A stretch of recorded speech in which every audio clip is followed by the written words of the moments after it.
రాష్ట్రంలో law and order కుప్పకూలిందని, ప్రతి వ్యవస్థ నీరుగారిపోయిందని మాజీ సీఎం వైసీపీ అధినేత డాక్టర్ వైఎస్ జగన్మోహన్ రెడ్డి కూటమి ప్రభుత్వంపై తీవ్రంగా విమర్శించారు. తెనాలిలో పోలీసుల బాధిత యువకుల కుటుంబాల్ని ఆయన పరామర్శించారు. పోలీసుల దాష్టికానికి బలైన బాధిత యువకుల కుటుంబాల్ని మాజీ CM doctor YS Jaganmohan Reddy పరామర్శించారు. ఈ సందర్భంగా కూటమి ప్రభుత్వంపై నిప్పులు చెరిగారు. రాష్ట్రమంతా రెడ్ బుక్ రాజ్యాంగం నడుస్తుంది అన్నారు. గత పాలనలో ప్రవేశపెట్టిన సంక్షేమ పథకాలను పూర్తిగా నిలిపివేశారని చెప్పారు. ప్లీజ్ రీఎంబర్స్మెంట్ సంవత్సరమైనా చెల్లించలేదని చెప్పారు. వైద్య రంగం దివాలా తీసిందని ఆయన అన్నారు. రైతుల నడ్డి విరిచిందన్నారు. ఇలా ప్రతి వ్యవస్థ నీరుగార్చిందని, సూపర్ 6 హామీలు మాయమైపోయాయని వైఎస్ జగన్మోహన్ రెడ్డి తీవ్రంగా విమర్శించారు.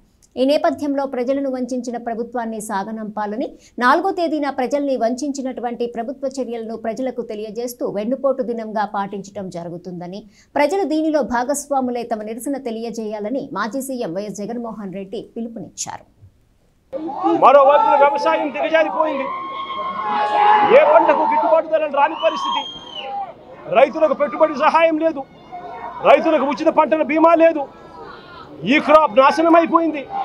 ఆర్బీకేలు నిర్వీర్యమైపోయినాయి. సమయానికే ఇవ్వాల్సిన ఇన్పుట్ సబ్సిడీలు రాని పరిస్థితి. ఇంత దారుణంగా రైతు పరిస్థితి ఉన్నారు. మరోవైపున లా అండ్ ఆర్డర్ పూర్తిగా గాలికి ఎగిరిపోయిన పరిస్థితులు.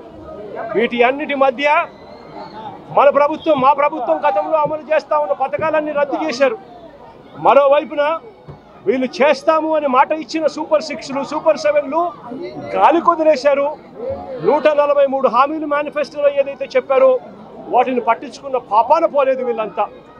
అందుకనే ఇలాంటి పాలనకు వ్యతిరేకంగా రేపు రాష్ట్ర వ్యాప్తంగా కూడా వెన్నుపోటు దినంగా ప్రకటించి రాష్ట్ర వ్యాప్తంగా ప్రతి నియోజకవర్గంలోనూ ఈ ప్రభుత్వానికి వ్యతిరేకంగా రాష్ట్ర ప్రజలందరినీ కూడా గలం విప్పమని చెప్పి పిలుపునిస్తా ఉన్నాను. మరొక్కసారి వీళ్ళందరికీ కూడా, ప్రతి ఒక్కరిని కూడా నేను ఒకటి విజ్ఞప్తి చేస్తా ఉన్నా, ఇలాంటి ప్రభుత్వం కొనసాగడం ఏ ఒక్కరికి కూడా మంచిది కాదు.